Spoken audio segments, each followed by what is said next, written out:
आज आहे माझा 25वा वाढदिवस। नमस्कार मंडळी, जय महाराष्ट्र, जय शिवराय। मी केतन पवार तुमचं मनपूर्वक पुन्हा एकदा स्वागत करतो ब्लॉग क्रमांक 8 मध्ये। आणि या ब्लॉगचं एक विशिष्ट महत्त्व असं आहे की आम्ही करत आहोत अष्टविनायक आणि ब्लॉग क्रमांक सुद्धा 8वा आला। केवळ योगायोग आहे आणि मला वाटतं तो बाप्पानेच घडून आणला आहे की तुझा हा ब्लॉग क्रमांक 8 आहे तर तू अष्टविनायकच केले पाहिजेत आणि तू आमच्या भेटीला आलं पाहिजेस, असं काहीतरी बाप्पाच्या मनात असावं आणि ही जर्नी आपण चालू करतोय। तर मग चला पूर्ण अष्टविनायक करूया।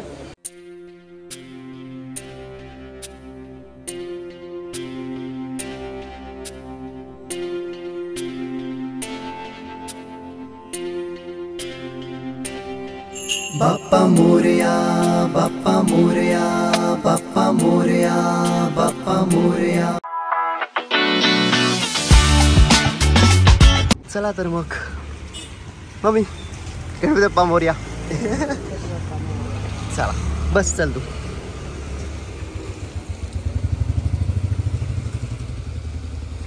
Let's enter into the car. Sir हातकाट। चला तर मग सुरू करूयात या 8ही गणपतींची माहितीपूर्ण अष्टविनायक यात्रा। गणपती किंवा गणेश भारतात सर्वाधिक पूजनीय दैवत आहे। पवित्र अष्टविनायक देवस्थानामुळे महाराष्ट्राला एक विशिष्ट वलय प्राप्त झाले आहे। अष्टविनायक या संस्कृत शब्दाचा अर्थ आहे 8 गणपती। ही 8 मंदिरे वेगवेगळ्या ठिकाणी स्थित आहेत आणि अशी मान्यता आहे की हे सगळे गणपती स्वयंभू अर्थात स्वतः उत्पन्न झालेले आहेत आणि या सर्व गणेश मूर्ती जागृत आहेत अर्थात त्या भाविकांचे मनोरथ पूर्ण करतात। यातील प्रत्येक गणपती वेगवेगळ्या नावाने ओळखले जातात आणि प्रत्येक नावाबरोबर एक कथा जोडली गेलेली आहे। ही 8 देवळे महाराष्ट्रातील 3 जिल्ह्यांमध्ये स्थित आहेत, पुणे, रायगड आणि अहमदनगर। सर्वसाधारणपणे अष्टविनायक यांचे क्रम पुढील प्रमाणे येतात, ज्याला शास्त्रोक्त पद्धतीने असेही आपण म्हणू शकतो। मोरगावचा मोरेश्वर, सिद्धटेकचा सिद्धिविनायक, पालीचा बल्लाळेश्वर, महडचा वरदविनायक, थेऊरचा चिंतामणी, लेण्याद्रीचा गिरिजात्मक, ओझरचा विघ्नेश्वर आणि रांजणगावचा महागणपती। अशी परंपरा आहे की अष्टविनायक यात्रा मोरगाव येथील मोरेश्वर मंदिरापासून सुरू केली जाते। उर्वरित सगळ्या मंदिरांचे दर्शन झाल्यानंतर पुन्हा मोरगावचे दर्शन करून ही यात्रा संपन्न होते। चला तर मग जाणून घेऊयात या 8ही गणपतींची माहिती या व्लॉगच्या माध्यमातून सुरू करूयात।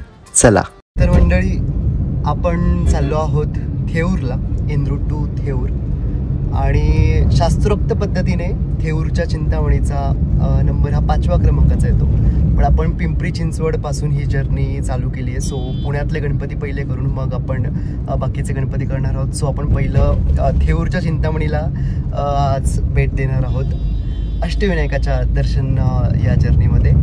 तर जाऊयात मग थेऊरमध्ये मंदिर दाखवतो आणि तिथलं सगळं एक प्रसन्न वातावरणाला एक व्हिजिट करूयात। माझ्यासोबत आहे मम्मी पप्पा। पप्पा हाय करा मम्मी। तर मग जाऊयात। पिंपरी चिंचवड पासून थेऊर जवळजवळ 38.8 एक असं काहीतरी किलोमीटर पडतं। So just to inform. आणि आता आम्ही इन रूट टू थेऊर। चला, आज आहे माझा 25वा वाढदिवस, त्याच निमित्ताने आज आम्ही आलो आहोत अष्टविनायक दर्शनासाठी।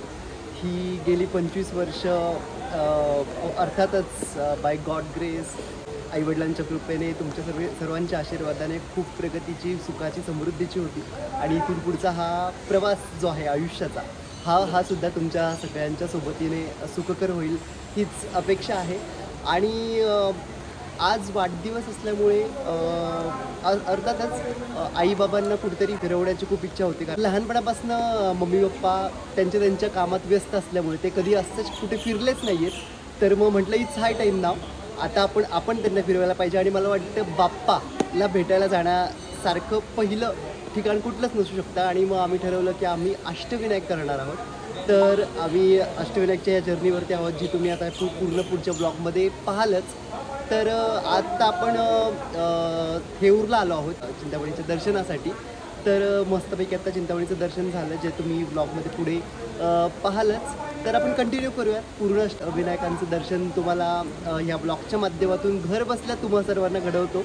तर हा पूर्ण ब्लॉग शेवटापर्यंत पहा आणि तुमचा आशीर्वाद आणि प्रेम केतनपूर ऑफिशियल या चॅनलला सदैव असंच असू द्यात. गणपती बाप्पा मोरया, मंगलमूर्ती मोरया. तर आम्ही आलो आहोत थेऊरमध्ये, थेऊरच्या चिंतामणीचं दर्शन घ्यायला. आणि पावसाळा चालू झाला त्याच्यामुळे इथे पाऊस आहे. तर हे थेऊरचं चिंतामणी मंदिर, श्री क्षेत्र थेऊर. इकडे हे इथल्या ग्रामस्थांचं मंदिर आहे.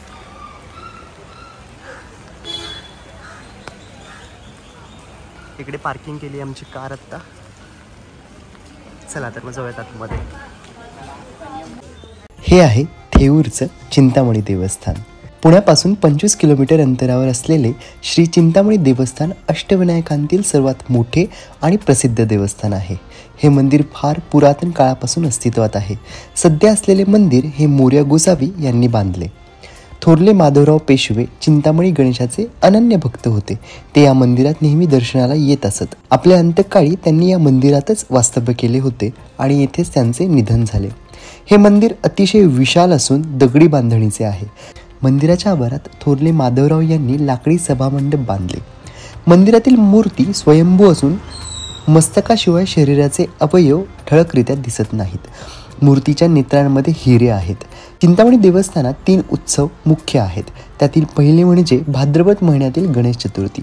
या काळात येथे जत्रा भरते. माघ महिन्यात भगवान गणेशाचा जन्मदिनी गणेश जयंती साजरी केली जाते. कार्तिक महिन्याच्या अष्टमीला थोरले माधवराव आणि सती रमाबाई यांच्या स्मरणार्थ रमा माधव पुण्योत्सव साजरा केला जातो. तर हे आहे चिंतामणी देवस्थान थेऊरमधील.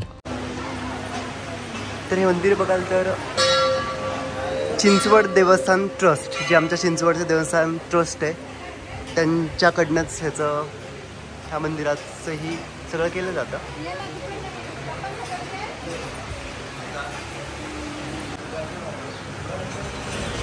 तर थेऊरचं चिंतामणी मंदिर जे चिंचवड देवस्थान ट्रस्ट यांच्याकडे आहे. आणि ह्याचं जर का स्ट्रक्चर तुम्ही पाहिलं तर चिंचवडचंच आहे. आपल्या चिंचवडचं मोर्याचं मंदिर आहे, मंगलमूर्ती वाडा, पूर्णतः तसं स्ट्रक्चर आहे. अगदी चिंचवडला असल्याचा फील येतो जेव्हा आपण ह्या थेऊरच्या चिंतामणी मंदिरात असतो तेव्हा. हे आमचे मोरया गोसावी. चला जाऊयात आतमध्ये.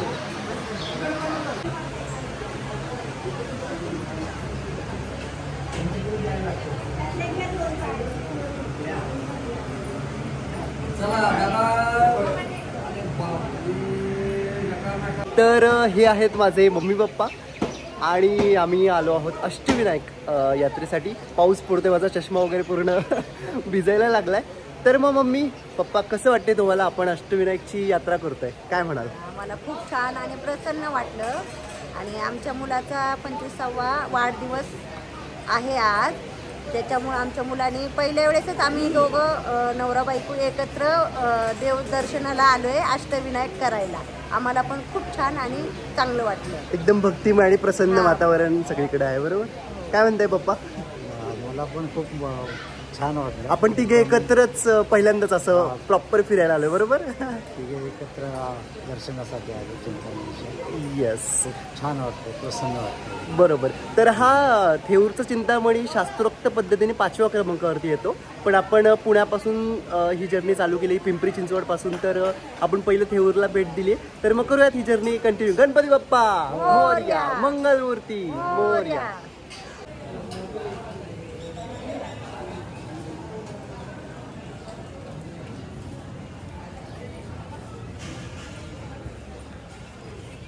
तर अशा रीतीने थेऊरच्या चिंतामणीचं माझ्या बाप्पाचं दर्शन झालेलं आहे. आणि हे सुंदर असं थेऊरचं मंदिर. तर आपण करत आहोत आता पुढे प्रस्थान. पुढचा गणपती आपला आहे मोरगावचा मोरेश्वर. तर जाऊयात आपण पुढे आता. इथे जर का तुम्ही पाहाल तर इथे हे ऑफिस आहे चिंचवड देवस्थान ट्रस्टचं. आणि इथे श्रीमंत थोरले माधवराव पेशवे यांचं स्मारक आहे. इथे ही माहिती पॉज करून तुम्ही ऐकू शकता व्हिडिओ. वाचू शकता. सॉरी. आणि हे बघा, हे स्मारक आहे.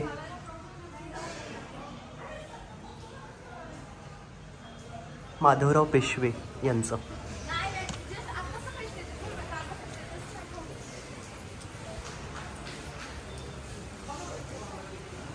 सुंदर असं.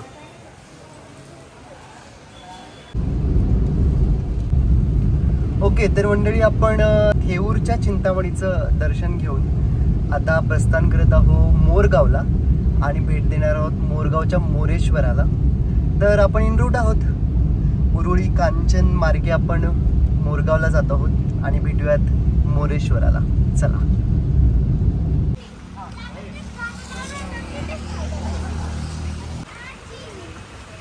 चला.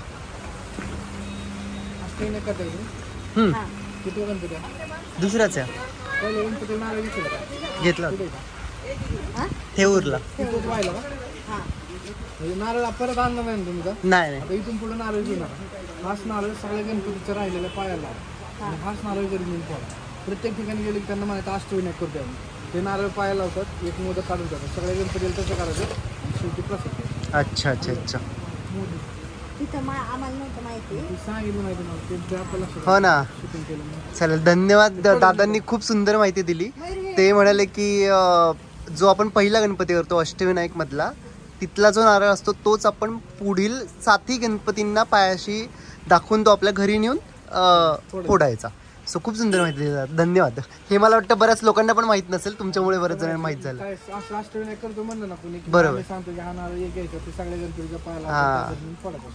बाकी ठिकाणी काय कुठे घ्यायचं नाही, लास्टला प्रसाद घ्यायचं किंवा दुर्वा वगैरे घ्यायचं. बरोबर बरोबर. ओके, धन्यवाद धन्यवाद. तर दादांनी आपल्याला खूप सुंदर माहिती दिली, जी आता तुम्ही कोणी अष्टविनायक जर का करत असाल तर नक्की फॉलो करा. तर आपण चाललो आता मोरगावच्या मोरेश्वराकडे आणि घेऊयात बाप्पाचं दर्शन. चला. हे आहे मोरगावचं मोरेश्वर किंवा मयुरेश्वर देवस्थान. अष्टविनायकांमध्ये सगळ्यात पहिले मंदिर आहे मोरेश्वर. अष्टविनायक यात्रेची सुरुवात येथूनच होते. मोरेश्वर देवस्थान पुण्यापासून 55 किलोमीटर लांब आहे. मंदिरात जाणारा रस्ता उत्तम आहे. मंदिर 50 फूट उंचीचे असून अत्यंत सुंदर आहे. मंदिराच्या 4ही दिशांना जाण्यासाठी द्वार आहेत, पण मुख्य द्वार उत्तरमुखी आहे.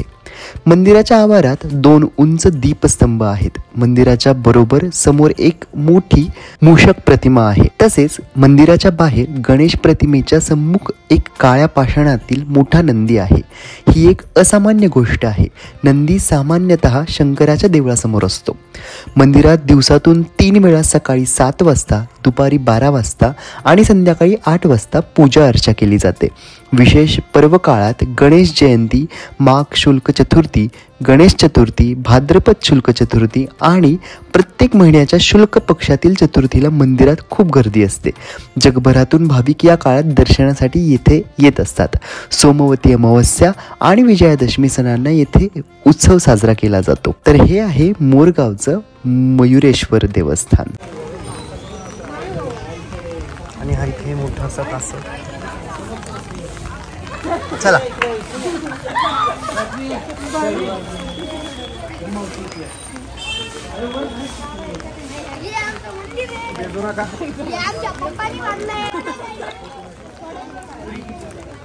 व्लॉग मध्ये घेऊ तुला.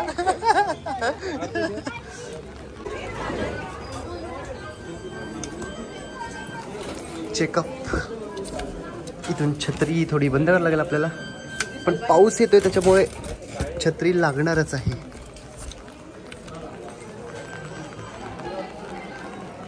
दीपमाळ.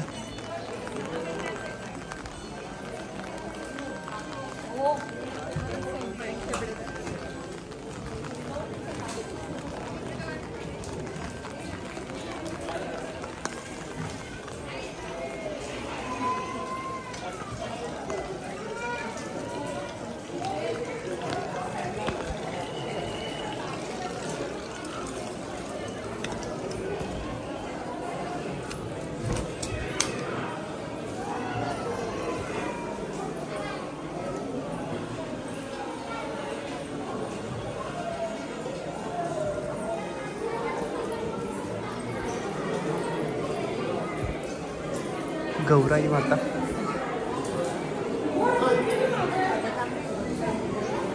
हे पण चिंचवड देवस्थान ट्रस्टच आहे.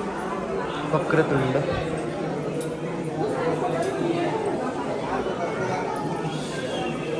श्री धर्ममंडप.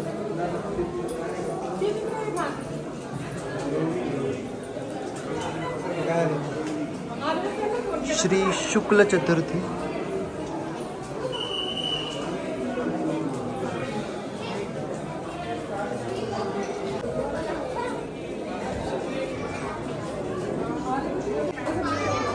इथे श्री खंडोबा आणि श्री रेणुका देवीची मूर्ती आहे सुंदर अशी. इकडे जय मल्हार.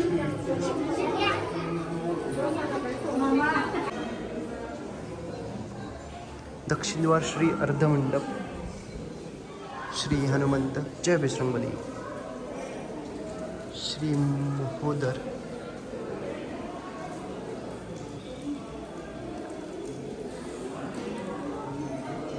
आज रविवार आहे त्यामुळे भरपूर क्यू आहे, भरपूर लाईन लागली आहे, भरपूर मोठी गर्दी आहे आज. आणि मोरगाव हे जेजुरीच्या जवळ असल्यामुळे नॉर्मली लोक जेजुरीला जाऊन आल्यानंतर मोरगावचं दर्शन घ्यायला येत असतात. त्याच्यामुळे आज ही भरपूरची लाईन दिसते तुम्हाला. गणेश भक्तांची गर्दी ही त्याच्यामुळे पण नक्कीच झालेली आहे.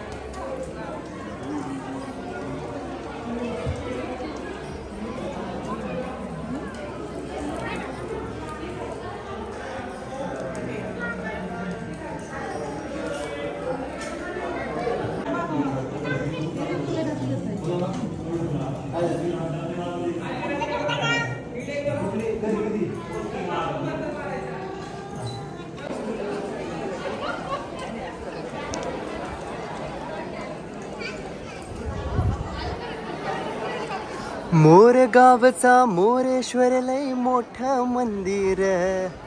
मोरगावचा मोरेश्वर लय मोठं मंदिर. 11 पायरी हो, 11 पायरी हो, 11 पायरी हो, 11 पायरी हो. तर मोरगावच्या मयुरेश्वराचं सुंदर असं दर्शन आमचं आत्ता जस्ट झालेलं आहे. मोरगावच्या मयुरेश्वराचं दर्शन झाल्यानंतर किंवा ह्या मंदिरात प्रवेश केल्यानंतरच थोडंसं एक काय बोलतात म्हणजे इमोशनल झालं किंवा खूप छान वाटलं. कारण या मोरगावने, या मयुरेश्वराने आम्हाला आमचे मोरया गोसावी दिले चिंचवडचे, ज्यांची संजीवन समाधी चिंचवडला आहे. आणि इथूनच ते चिंचवडला आले होते आणि मग त्याच्यानंतर ते तिथे स्थायिक झाले आणि त्यांची संजीवन समाधीसुद्धा आत्ता तिथे आहे. आणि मी चिंचवडचा आहे त्याच्यामुळे मोरगाव मयुरेश्वर हे खूप जवळचं वाटते. आणि तुम्ही जर का मोरगावचा हा पूर्ण परिसर पाहिलात, हे मंदिर पाहिलं तर ते अगदीच चिंचवडच्या मंदिराशी मिळतं जुळतं आहे. कारण तेच आहे याचं की हे पण मंदिर चिंचवड देवस्थान ट्रस्टचं आहे. थेऊरचं जसं आपण पाहिलं तसं सेम मोरगावचं हे मयुरेश्वराचं मंदिर सुद्धा चिंचवड देवस्थान ट्रस्टचं आहे. त्याच्यामुळे खूप आनंद झाला. मोरया गोसावींची एक आशीर्वाद मिळाल्याचा एक फील आला. आणि हे होतं मोरगाव आणि मयुरेश्वराचं दर्शन आपण घेतलेलं आहे. चला तर मग पुढच्या गणपतीकडे प्रस्थान करूयात. आणि ही पहा इथे मोरया गोसावींची किती सुंदर मूर्ती आहे. वा वा क्या बात आहे. आणि हा आमचा चिंचवडचा मोरया आणि आमचे मोरया गोसाई. वा क्या बात आहे. गणपती बाप्पा मोरया. मंगलमूर्ती मोरया. गणपती बाप्पा मोरया. मंगलमूर्ती मोरया. हां, तर माझ्या मम्मीला काहीतरी एक सुंदर अशी आठवण सांगायची, तर काय म्हणतेस मम्मी? आता आम्ही आलोय मोरेगावच्या मोरेश्वर गणपती. मोरगावच्या मोरेश्वराला. आणि हा आमचा मुलगा, याचा बड्डे 25वा वाढदिवस. तर आम्हाला मुलगा झाला तेव्हा आम्ही त्याचं नाव मयुरेश्वरच ठेवलेलं होतं. आणि तो आज 25व्या वाढदिवसानिमित्त आम्हाला अष्टविनायकला घेऊन आला आहे. आता आम्ही इथं मोरेश्वराचं दर्शन झालेलं आहे. छान झालेलं आहे. तर छान झालेलं आहे. माझं ॲक्च्युली टोपण न म्हणू शकता तुम्ही, हे मयूर आहे जे मयुरेश्वरावरनं किंवा बाप्पाच्या कृपेने ते ठेवलं होतं. आणि माझं खरं नाव तर ऑफकोर्स केतन पवार ऑफिशियल या यूट्यूब चॅनलवर तुम्ही आहात. तर केतन खरं नाव आहे, बट मयूर हे नाव मयुरेश्वराच्या कृपेने ठेवलं होतं. सो हा एक खूप गोड किस्सा किंवा हा प्रसंग मम्मीने तुम्हाला सांगितलं. तर आपल्या केतन पवार ऑफिशियलला सबस्क्राईब करायला विसरू नका जर का तुम्ही नवीन असाल तर. त्यांना म्हण सगळ्यांना की सगळ्यांनी त्या बटनवर क्लिक करा, असं म्हण ना तू त्यांना, असं सगळ्यांनी त्या बटनवर क्लिक करा, सबस्क्राईब करा. Thank you so much. चला, तर मोरगावच्या मयुरेश्वराचं दर्शन घेऊन आम्ही आता सिद्धटेकला प्रस्थान करतो आहे. तिसरा Ganpati on root two Siddhatek. चला तर मग जाऊयात. हे आहे सिद्धटेकचं सिद्धिविनायक देवस्थान. सिद्धिविनायक किंवा सिद्धटेक गाव अहमदनगर जिल्ह्यातील कर्जत तालुक्यात आहे. हे मंदिर अष्टविनायक यात्रेतील दुसरे मंदिर आहे. याला सिद्धिविनायक या नावाने संबोधले जाते कारण येथे भगवान विष्णू यांना सिद्धी प्राप्त झाली होती अशी मान्यता आहे की भक्तांच्या इच्छा पूर्ण करणारा म्हणून या गणपतीला सिद्धिविनायक म्हटले जाते. सिद्धिविनायक मंदिर पुण्यापासून 200 किलोमीटर अंतरावर भीमा नदीच्या काठी वसले आहे. हे मंदिर एका छोट्या टेकडीवर आहे जिला सिद्धटेक म्हटले जाते. भाविक गणपतीला प्रसन्न करण्यासाठी या टेकडीला 7 प्रदक्षिणा करतात. मंदिरातील मूर्ती 3 फूट उंचीची असून उजव्या सोंडेची मूर्ती असलेले अष्टविनायकातील एकमात्र मंदिर आहे. हे या मंदिराचे वैशिष्ट्य आहे. 18व्या शतकातील देवी अहिल्याबाई होळकर यांनी जीर्णोद्धार करून सध्याचे मंदिर उभारले.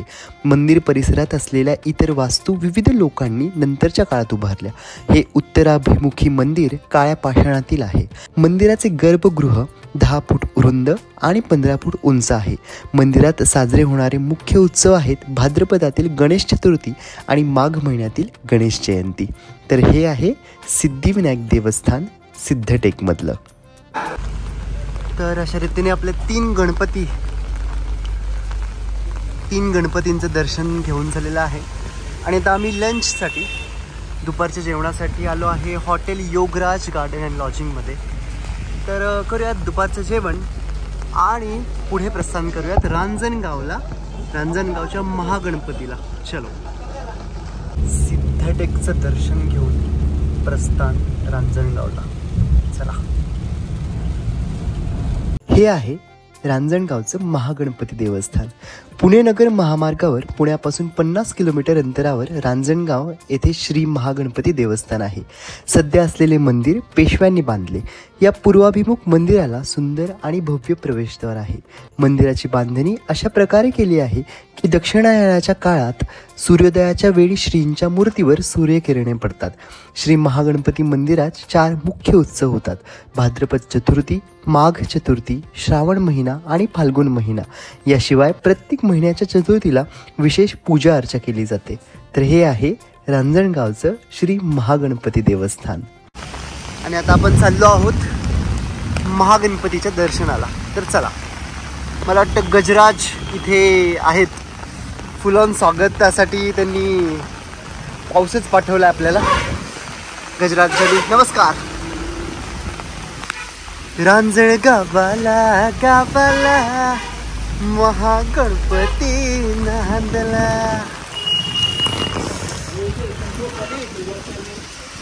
चला पहाटे पहाटे देव केव्हाचा. चप्पल स्टँड आहे इकडे मोठं असं. तात्काळ दर्शन सेवेसाठी 100 रुपये प्रति व्यक्ती. आणि इकडून आतमध्ये जाण्यासाठी आहे भाविक दर्शन मंडप आहे इकडे.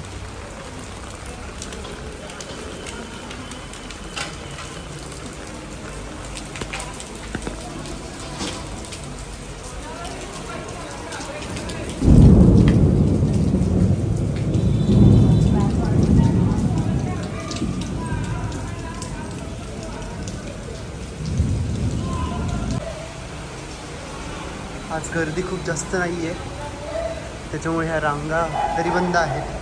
इथूनच डायरेक्ट प्रवेश जो आहे तो मंदिरात जाण्यासाठी.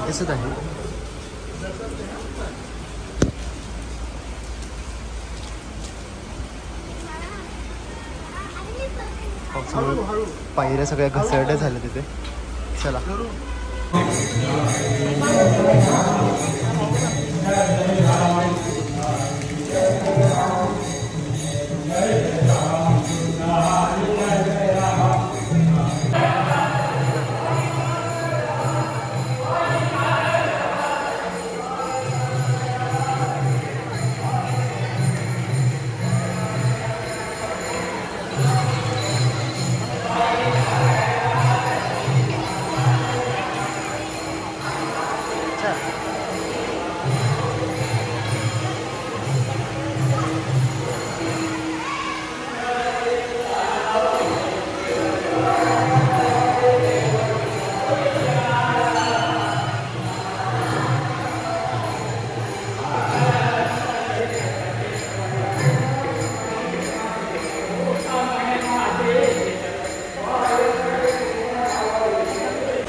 इथे रांजणगावचं महागणपती उद्यान आहे आणि इकडनंच बाहेर जायचा मार्ग आहे.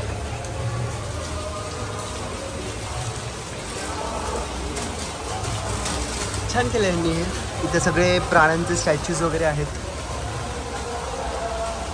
पावसामुळे प्रचंड पाणी सगळीकडे झालेलं आहे.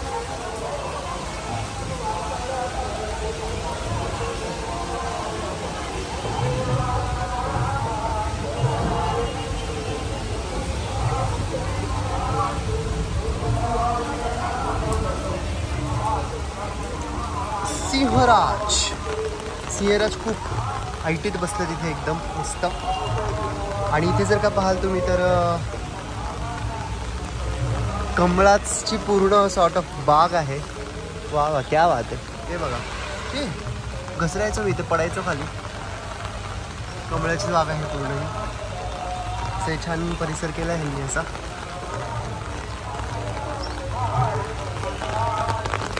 रांजणगाव गणपती देवस्थान हे पूर्ण निसर्ड झालंय. पाय घसरला तर चांगलाच व्हिडिओ निघेल. चला हे काय घसरतोच आहे. पाय व्यवस्थित जाऊ द्या मला. कार्यक्रम व्हायचा नाही तर आपला इथे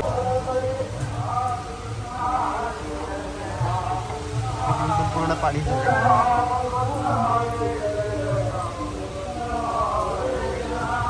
हा बाहेर जायचा मार्ग आहे याचा. चला तर मग आता जाणार आहोत आपण ओझरला. ओझरच्या विघ्नेश्वराचं दर्शन घेण्यासाठी. भेटूयात तिकडे. चला.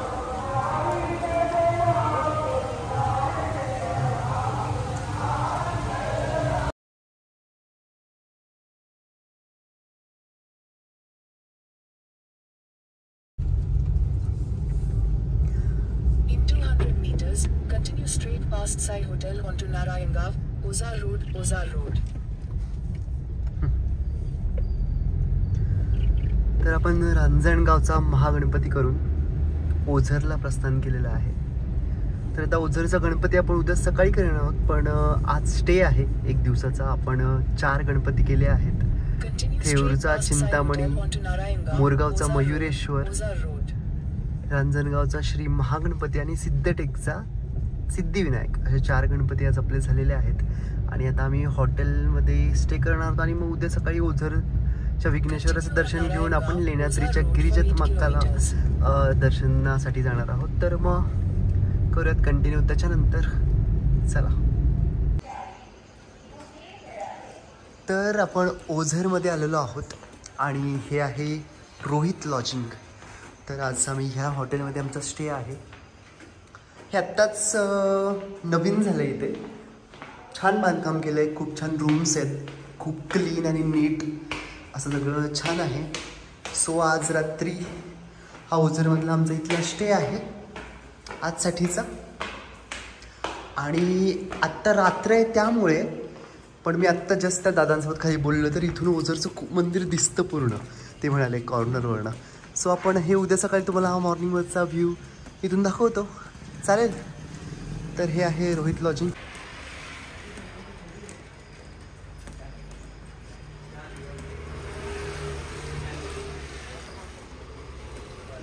तर ही आहे आपली रूम. जे हे रोहित लॉजिंग नवीनच झालं आहे. बेड आहे इथे, टी व्ही, आणि आत्ता पावसाळ्याचाच ॲटमॉस्फिअर आहे, सो आम्ही नॉन AC रूमच प्रिफर केली. त्यांचं कपाट आहे छान, बाथरूम आहे इकडे, आणि इकडे आहे मिरर. हॅलो, चेंज करून झालेलं आहे माझं. आणि ही आहे विंडो, मॉर्निंग व्ह्यू इथून दिसेल आपल्याला. आत्ता काय असंच काय दिसत नाही आहे. ओके, तर इट्स गुड. म्हणजे ओव्हरऑल रूम छान आहे, 3-4 लोक आरामात राहू शकतात. ते बेड पण प्रोव्हाइड करते. सो आजचा स्टे इथे आहे, आणि मग सकाळी ओझरचा गणपतीला विघ्नेश्वराचं दर्शन घेऊयात आपण, आणि पुढे लेण्याद्रीला आपण प्रस्थान करणार आहोत. तर मग भेटूयात. चला, आत्तासाठी गुड नाईट. तुम्ही नका जाऊ, थांबा. गुड नाईट माझ्यासाठी. तुम्हाला थांबायचं आहे, पुढं तुम्हाला कंटिन्यू व्हायचं आहे. चला. तर ॲक्च्युली आम्ही आत्ता इथे हॉटेलमध्ये डिनर करायला जेवायला आलो होतो. तर ते हॉटेल नेमकं ओझरच्या मंदिराच्या अगदी जवळच होतं. तर म्हटलं रात्रीचा व्ह्यू तुम्हाला दाखवा, हा एंट्रन्सचा, आणि उद्या सकाळी आपण ओझरचा आतमध्ये दर्शन घ्यायला येणारच आहोत. पण हा रात्रीचा सुंदर असा ओझरचा व्ह्यू आहे इथला, ओझरचा विघ्नेश्वर.